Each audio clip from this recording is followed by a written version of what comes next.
Bonjour mes chers amis, j'espère que vous allez bien.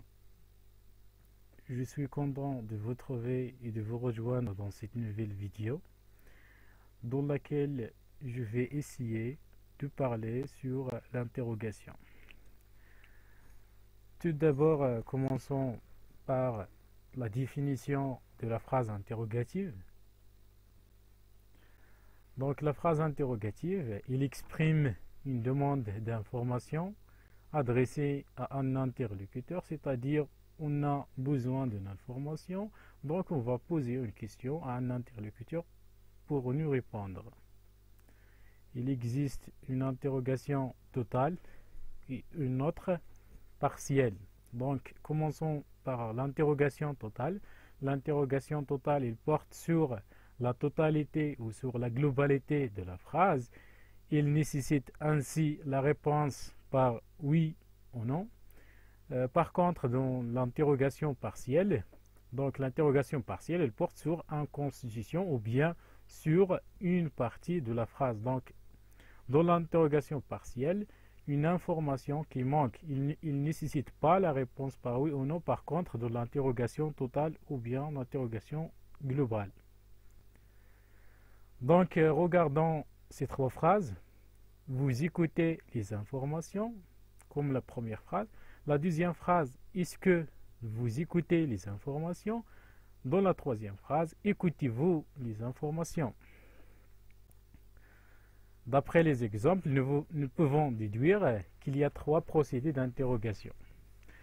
Marqué par l'intonation, c'est la structure la plus simple, comme dans la phrase numéro 1, le mot dans l'ordre le plus simple, et dans la deuxième phrase, on a formé une interrogation à l'aide de « est-ce que ».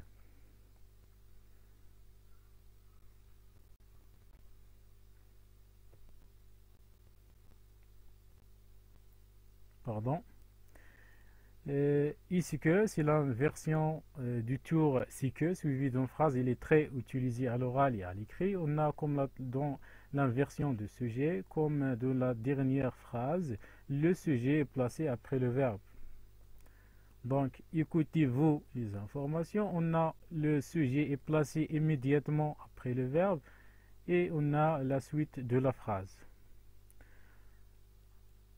Donc, il y a deux types d'inversion. On a une version simple, c'est-à-dire le sujet est placé immédiatement après le verbe à la forme simple et après l'auxiliaire à la forme composée. Par exemple, as-tu du corps? On a le sujet ou bien le pronom personnel tu est placé immédiatement après le verbe être.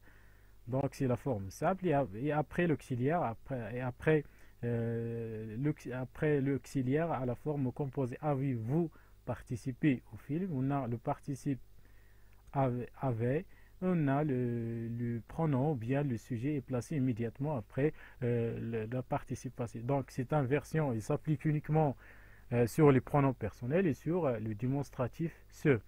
Donc l'inversion complexe, c'est quand un sujet et un groupe nominal ou un pronom autre que personnel, il est placé avant le verbe, mais il est repris après le verbe par la forme de pronom personnel, c'est-à-dire on a un troisième pronom qui s'accorde avec lui. Donc c'est la fin de la vidéo. Merci pour votre attention et à bientôt.